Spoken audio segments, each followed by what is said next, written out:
Bueno, antes de seguir con currículum, veamos un poco lo que dicen Fenstermacher y Soltis. ¿Cómo entran estos autores aquí?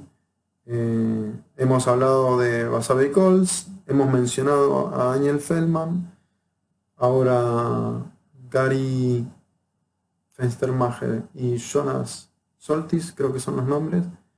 Bueno, son autores de la década del 60 y estos autores han, en realidad, parten una serie de ideas que surgen a partir de la observación, de una investigación que realizan y desarrollan una fórmula que es un poquito más compleja de esta que veníamos hablando de Basabe y Coles, que tiene que ver con estos tres elementos. Fíjense que Fenstermacher y Soltis dicen que el docente enseña a un estudiante un contenido con un propósito o con un fin. Bueno, aquí es un poquito más adelante de estos tres elementos porque está hablando de esta acción intencional. Ya estamos diciendo que enseñanza implica, a partir de esta fórmula, que los docentes enseñamos a los estudiantes o a las estudiantes con un propósito determinado. Si de alguna manera estamos dentro de esta descripción genérica del concepto de enseñanza. Y también estamos suponiendo que enseñanza es un intento, así que cuando nosotros enseñamos estamos intentando enseñar, ¿sí? Digamos que el concepto de enseñanza supone ese intento de enseñar. O sea, no sabemos cuánto se va a lograr el aprendizaje, si total, parcialmente o directamente no se va a lograr esa enseñanza. O también la pregunta es, ¿cuánto de lo que yo me propongo enseñar se logra, digamos, en la dirección que me propongo? Puede ser que se aprendan otras cosas que yo ni siquiera me propongo. Aquí hago un paréntesis dentro de currículum. Esta es una cuestión que se trabaja también a partir se descubre a partir de la observación, a través, y se le da nombre a través de conceptos como currículum real o currículum oculto, ¿sí? Fíjense que currículum es una propuesta educativa. Estamos seleccionando determinados textos que sean enseñados, ¿sí? Esa selección, ¿qué pasa? ¿Se lleva adelante tal como se plantea en el currículum o no? Sucede en el currículum real, no es lo mismo currículum explícito que el currículum real. Y además, ¿cuánto de las versiones que tienen los docentes de aquella selección de contenidos, cuánto se diferencia de la propuesta de currículum con respecto a la que finalmente se enseña en el aula? ¿Sí? Vendría a ser una definición o acercarnos a una definición de currículum oculto.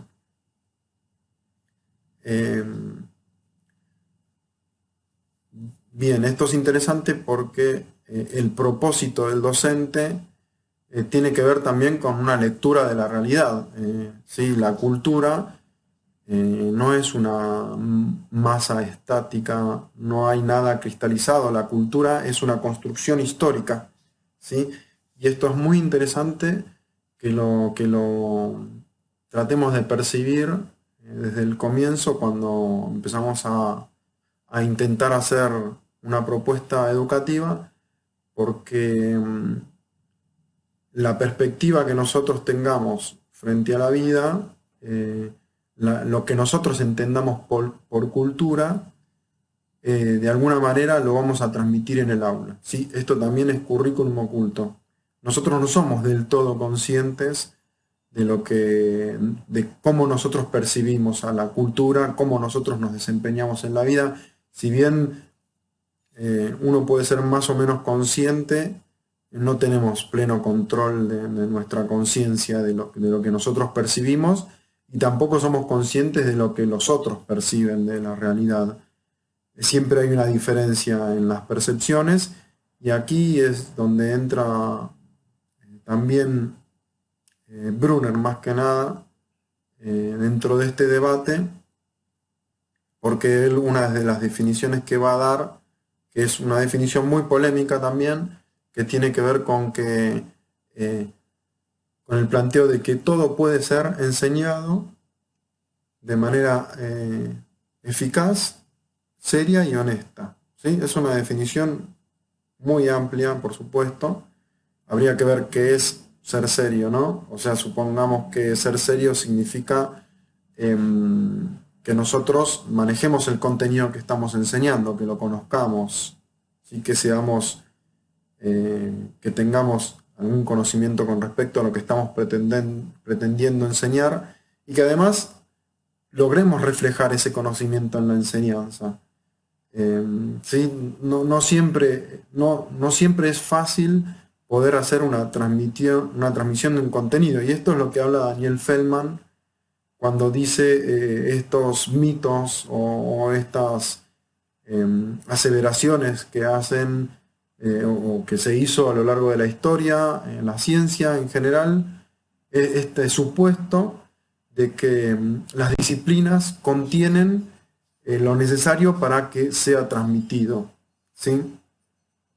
Daniel Feldman a esto va a responder una serie de cuestiones que tienen que ver con que, en principio, el sujeto que empieza a aprender determinado contenido no maneja códigos, no maneja claves, que sí maneja el experto. O sea que para que la otra persona que está aprendiendo entienda lo que yo estoy tratando de decir, lo que tengo que hacer es adecuar el contenido a los códigos y las claves que manejan el público que está recibiendo mi enseñanza. O sea, sería básicamente explicar. Alguien que explica bien es alguien que de alguna manera intuye lo que el otro, el lenguaje que el otro maneja.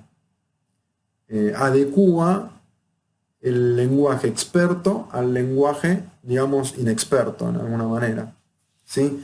En alguno de en los foros que estuvimos debatiendo con respecto a lo que dice Comenio, y esto es muy interesante, es un debate muy interesante que se abrió en los foros, es que muchos mencionaban que es imposible enseñar todo a todos, porque no a todos les interesa todo el contenido.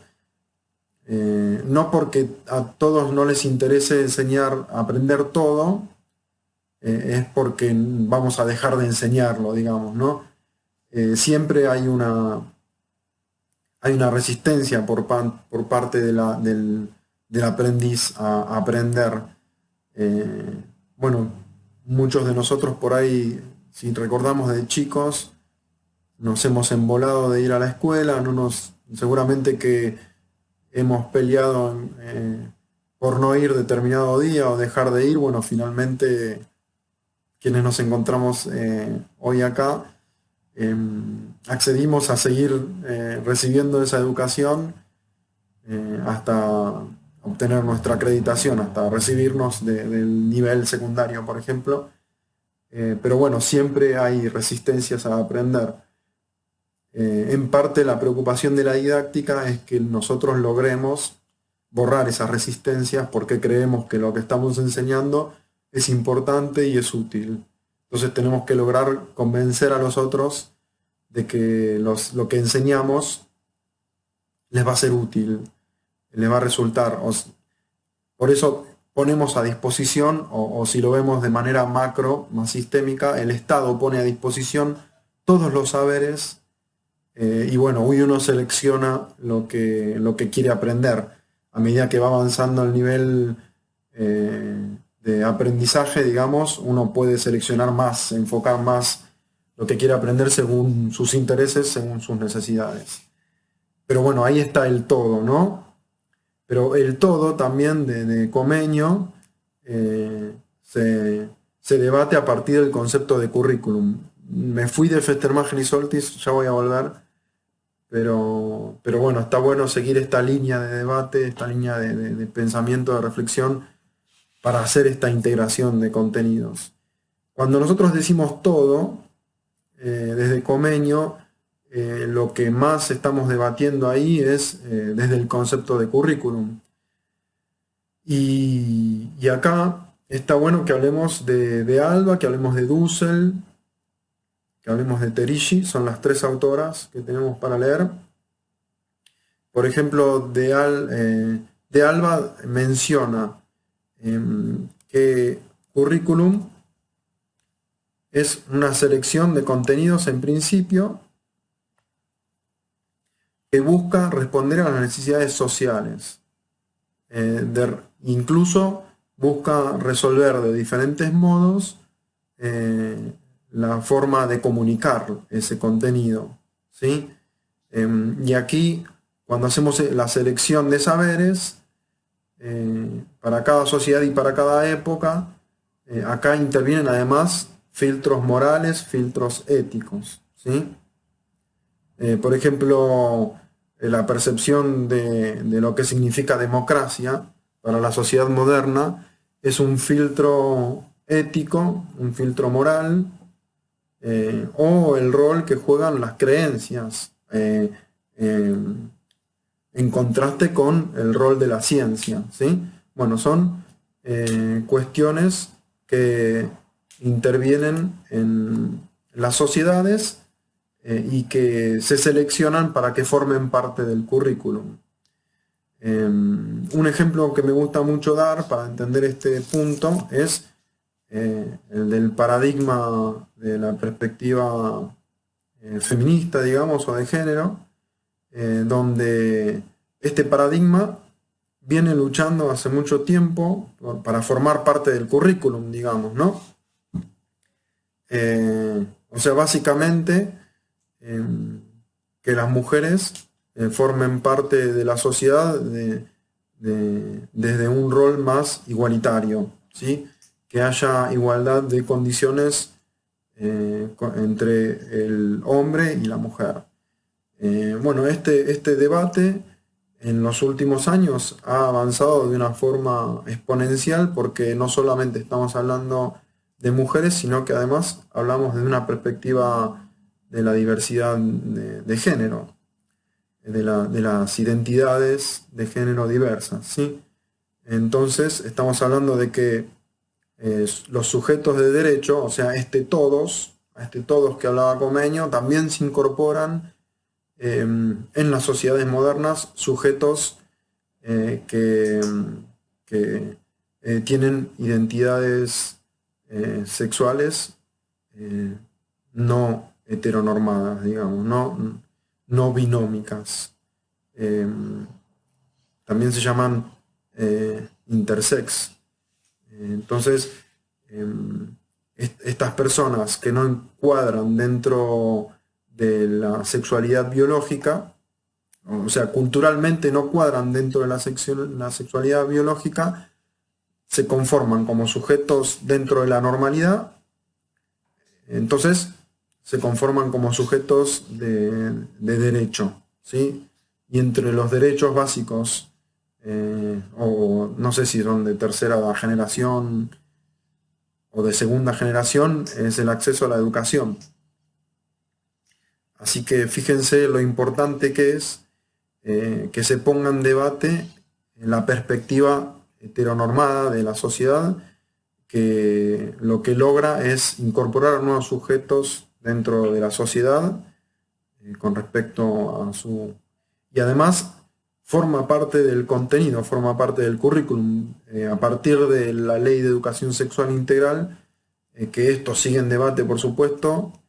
Algunos estudiantes son de portugués, sabrán que hace poco se retrotrajo o se prohibió la enseñanza de la ideología de género, como dicen los detractores de la perspectiva de género, en las escuelas. Y además la religión también es... Bueno, en la Argentina este debate lo tuvimos y ya estuvimos hablando algo con respecto al rol de las creencias religiosas o de las confesiones en la educación obligatoria.